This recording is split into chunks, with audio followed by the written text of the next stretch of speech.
नमस्कार और जय हिंद दोस्तों आपको हमारे चैनल पर बने रहने के लिए आपको तहे दिल से मैं स्वागत करता हूं। आशा करता हूं कि आपको हमारी मेहनत पसंद आ रही होगी। बिना समय गवाए हुए आज की बड़ी अपडेट पर चर्चा करते हैं। आज की सबसे बड़ी अपडेट यूएस, यूके और ऑस्ट्रेलिया से आ रही है। ये तीनों देशों ने चाइना को काउंटर करने के लिए एक मिलिट्री अलायंस बनाया है, जिसका नाम उन्होंने ऑकस रखा है। ये अलायंस चीन की दादागिरी को कम करने के लिए इन्होंने बनाया है। अगर ये देखा जाए तो ये तीनों देश में सबसे कमजोर देश है वो है ऑस्ट्रेलिया, और यही कारण है कि चाइना हमेशा से ऑस्ट्रेलिया को धमकाता रहता है। यूएस और यूके दोनों देश ऑस्ट्रेलिया को सैन्य और नेवी के क्षेत्र में मजबूत बनाना चाहते हैं। अब आते हैं ये दोनों देश और किन किन क्षेत्रों में ऑस्ट्रेलिया को मजबूत बनाना चाहते हैं। सबसे पहले artificial intelligence, cyber warfare, under water system and long range strike capability. इसकी शुरुआत न्यूक्लियर सबमरीन से होगी। ये दोनों देश सबसे पहले ऑस्ट्रेलिया को न्यूक्लियर सबमरीन देंगे। 2017 में ऑस्ट्रेलिया ने फ्रांस के एक कंपनी नेवल ग्रुप को 12 कन्वेंशनल सबमरीन बनाने का कॉन्ट्रैक्ट साइन किया था, पर उसकी कंपनी ने यानी नेवल ग्रुप ने पहली डिलीवरी 2032 में देने को कही। तभी ऑस्ट्रेलिया ने सोचा 2032 में दुनिया कहीं और चली जाएगी और उसने यह कॉन्ट्रैक्ट को रद्द कर दिया। अब यह सबमरीन यूके और यूएस देंगी, यानी 90 बिलियन जो फ्रांस को जाना था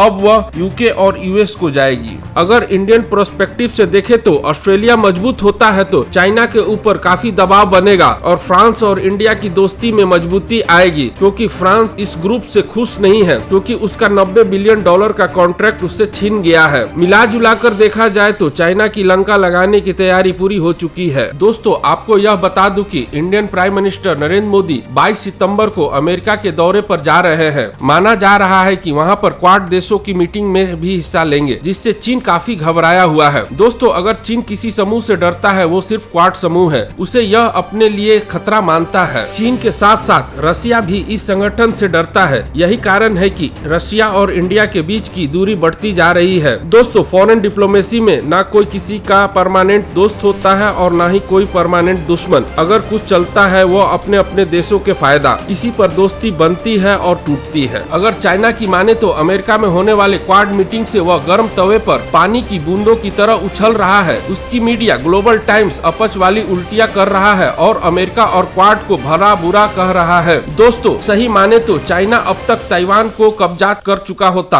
पर वह क्वाड की डर से अभी तक उसके अपने मंसूबे पर कामयाब नहीं हो सका है। क्वाड देशों की मजबूती के बारे में बात करें तो उसमें भी ऑस्ट्रेलिया कमजोर देश है, लेकिन आशा करते हैं कि वह भी कुछ सालों में मजबूत हो जाएगा। कुछ दोस्तों के मन में यह सवाल उठ रहा होगा कि क्वाड कौन सी बला है, तो मैं बता दूं कि क्वाड 4 डेमोक्रेटिक कंट्रियों का संगठन है, जिसमें इंडिया, ऑस्ट्रेलिया, यूएस और जापान देश आते हैं। इस संगठन को 2007 में बनाया गया था और इसका श्रेय Japanese prime minister Shinzo Abe को जाता है। दोस्तों आपको यह जानकर और खुशी होगी कि कुछ और भी देश क्वाड संगठन में जुटने की इच्छा जाहिर की है, जैसे फ्रांस, ब्रिटेन और फिलीपीन आदि देश हैं। चाइना भयभीत इसलिए और भी है, कहीं यह संगठन नाटो संगठन से मजबूत न हो जाए। इनके विशेषज्ञ का मानना है कि इंडिया और यूएसए इसे नाटो के तर्ज पर क्वाड को ज्यादा शक्तिशाली बनाने की कोशिश में है। और दोस्तों आपको शायद यह पता होगा कि सोवियत संघ को तोड़ने में नाटो संगठन की काफी अहम भूमिका थी। यही कारण है कि रसिया नाटो संगठन को तोड़ने की फिराक में रहता है और चीन को डर सता रहा है कि कहीं हिस्ट्री रिपीट न हो जाए। दोस्तों आपको क्या लगता है, हिस्ट्री रिपीट होगी या नहीं? आप अपनी राय कमेंट बॉक्स में लिखकर अवश्य दें। दोस्तों अब देखना होगा कि अमेरिका में होने वाली क्वाड मीटिंग से क्या निकल कर आ रही है। दोस्तों कुछ भी नया निकल कर आएगा तो मैं उस पर वीडियो अवश्य बनाऊंगा और आपको स्थिति से रूबरू रखूंगा। वीडियो को अंत तक देखने के लिए आपको शुक्रिया। और दोस्तों